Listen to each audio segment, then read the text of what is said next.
என் தேவன் எனக்காய் ஏதாகிலும் செய்திடுவார், என்றாகிலும் என்னை மறந்தது உண்டா?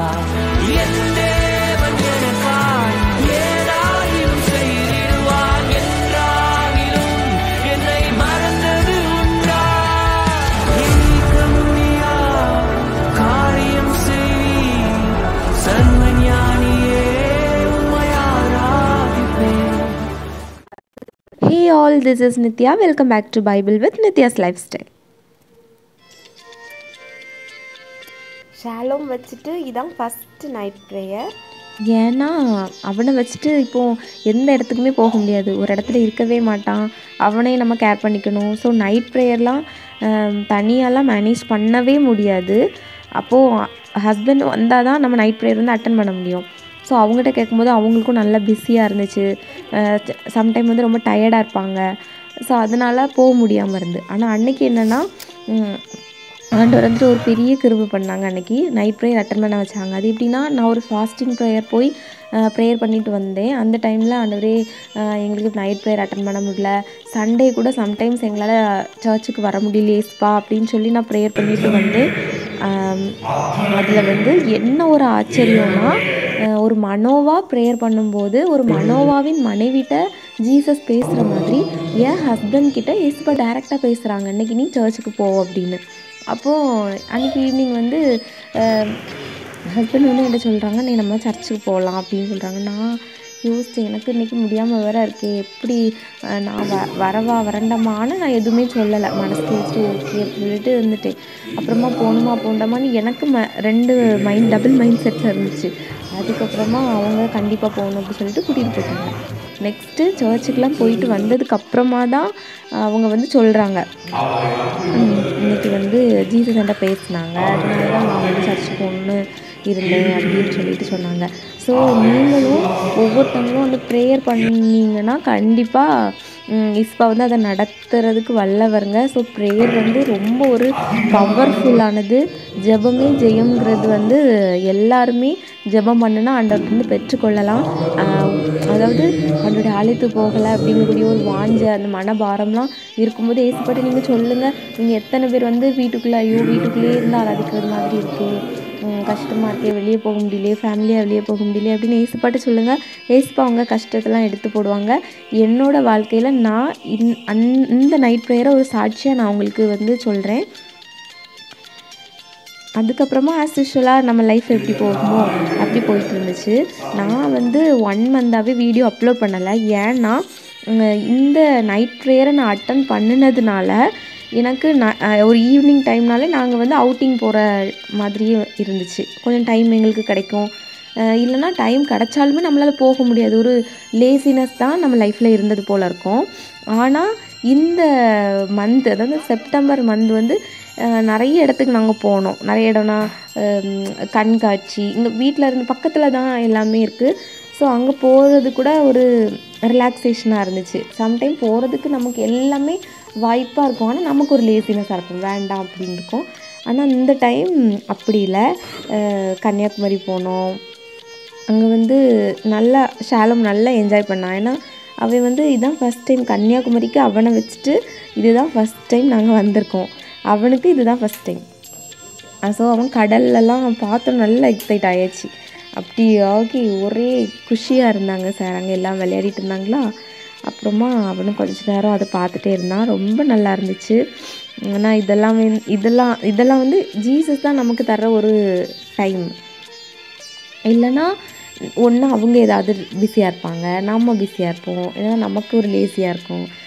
யாராவது ஒருத்தங்களுக்கு பிடித்தம் இல்லாமல் தான் ஒரு இடத்துக்கு நம்ம போவோம். ஒருத்தங்களுக்கு ஓகேவாக இருக்கும், இன்னொருத்தங்களுக்கு ஓகேவாக இருக்காது. அப்படின்னா நல்லாவே இருக்காது. ஆனால் இந்த மந்த்து வந்து நாங்கள் அப்படி வெளியே போகிற இடம் வந்து ரொம்ப நல்லா இருந்துச்சு, சூப்பராக இருந்துச்சு, ஜாலியாக இருந்துச்சு. ஸோ என்ஜாய் பண்ணோம்.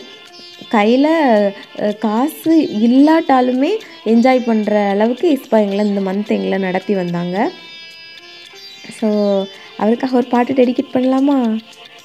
நடத்தி வந்த பாதைகளை நினைக்கும் போதெல்லாம் கண்ணீரோடு நன்றி சொல்லி துதிக்கிறேனையா. உங்கள்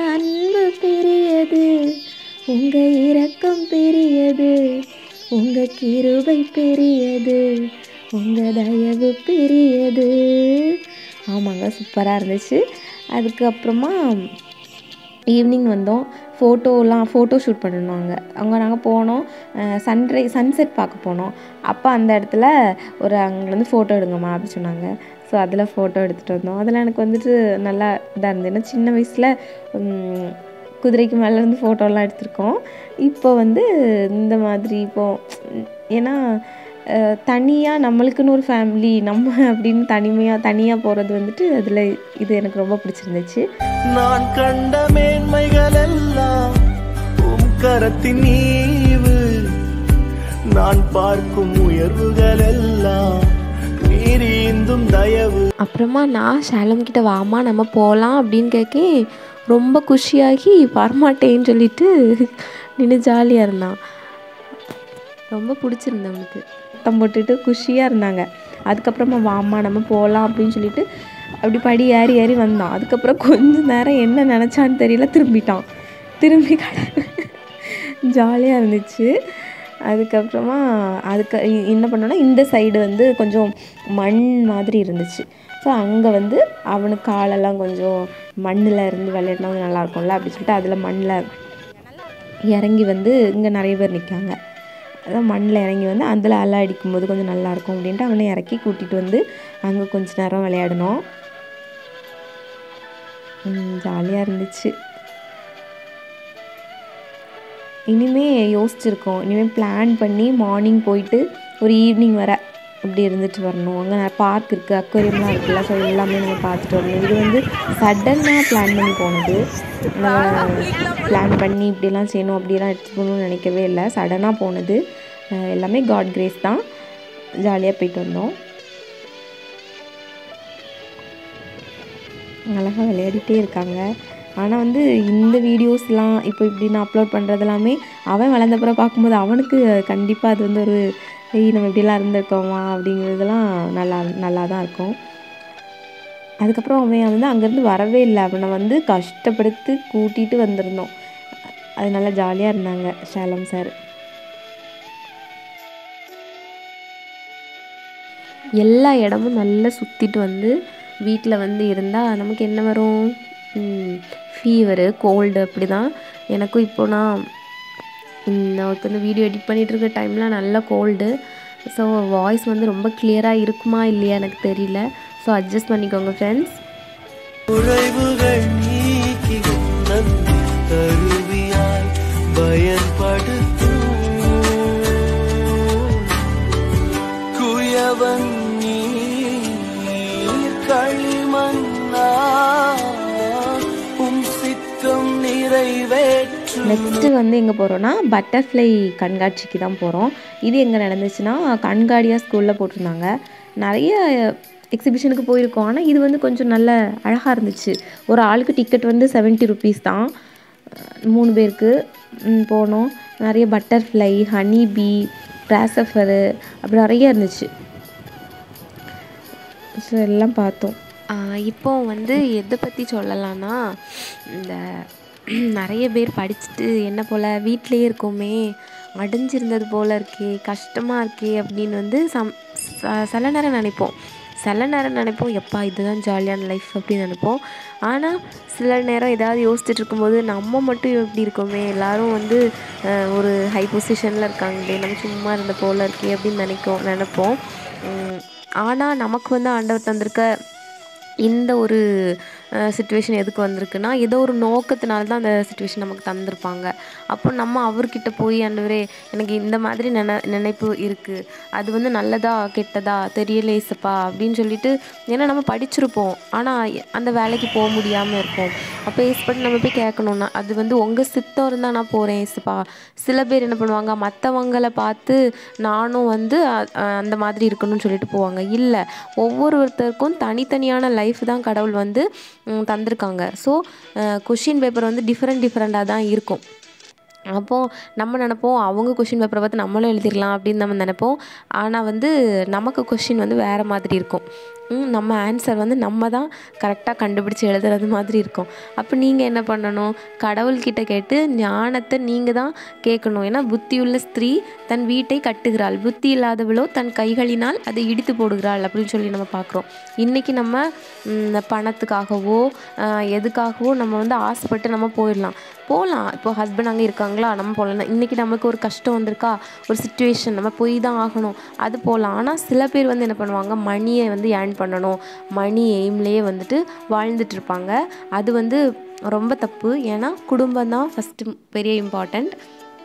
ஸோ அதுக்கு வந்து எல்லாருமே கொஞ்சம் ப்ரையாரிட்டி கொடுக்கணும்.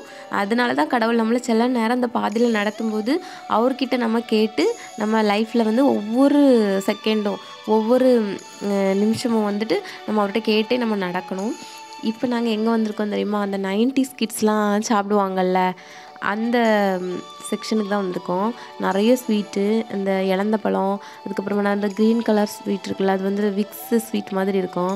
அதுக்கப்புறமா அப்படி எல்லாமே இருந்து நான் இதெல்லாம் ஒன்றுமே எடுக்கலை. ஆனால் என் ஹஸ்பண்ட் வந்து 90s கிட்ஸ் தானே, அதனால அவங்களும் இதை எடுத்துகிட்டே இருந்தாங்க. அந்த இலந்த பழம் எடுத்தாங்க, தட்டை எடுத்தாங்க, அதுக்கப்புறமா நிறைய எடுத்துகிட்டே இருந்தாங்க. ஸோ நானும் சரி இதை வந்து வீடியோ எடுப்போம், அதில் நம்ம பழைய ஞாபகங்கள் அப்படின்னு சொல்லிட்டு எடுத்தோம். ஆனால் இஸ்பா எனக்கு அந்த டைமில் என்ன தெரியுமா ஒரு விஷயத்த உணர்த்தினாங்க, பழையவைகள் எல்லாம் ஒளிந்து போயின, எல்லாம் புதிதாயின அப்படின்னு சொன்னார். ஆனால் இங்கே நம்ம இன்னும் இந்த பழசையே நினச்சி அழுதுகிட்டே இருக்கோம். ஸோ பழசை வந்து அப்படியே எல்லாருமே வந்து உதறி தள்ளிட்டு நியூவான லைஃப்குள்ளே எல்லோரும் கடந்து வாங்க. அதுக்கப்புறமா ஹஸ்பண்ட் வந்து அந்த பலூன் இருக்குல்ல, அது வந்து வெடிக்கிறதுக்காக நான் ட்ரை பண்ணி வெடித்தாங்க. அப்புறமா நான் வந்து இந்த கேம் வந்து விளையாடணும் அத்தான் அப்படின்னு சொன்னேன்னா, அதனால எங்கள் அத்தான் சரின்னு சொல்லிட்டு இதுக்கு வந்து 80 ரூபா. நல்லா இருந்தேன், நான் மட்டும்தாங்க இருந்தேன். ஏன்னா கண்காட்சியை வந்து கண்காடியா ஸ்கூல்லாம் நிறைய பேருக்கு தெரியவே இல்லை, நிறைய பேர் வரவே இல்லை. ஒரு 100 பேர் அந்த மாதிரி கிட்ட தான் இருந்தாங்க. இதே வந்து நம்ம ஹிந்து காலேஜ் பக்கத்தில் போட்டிருந்தாங்கன்னா அங்கெல்லாம் செம்ம கூட்டமாக இருக்கும். ஆனால் இங்கே கூட்டமாகவே இல்லை. ஆனால் கண்காட்சி வந்து ரொம்ப நல்லா இருந்துச்சு.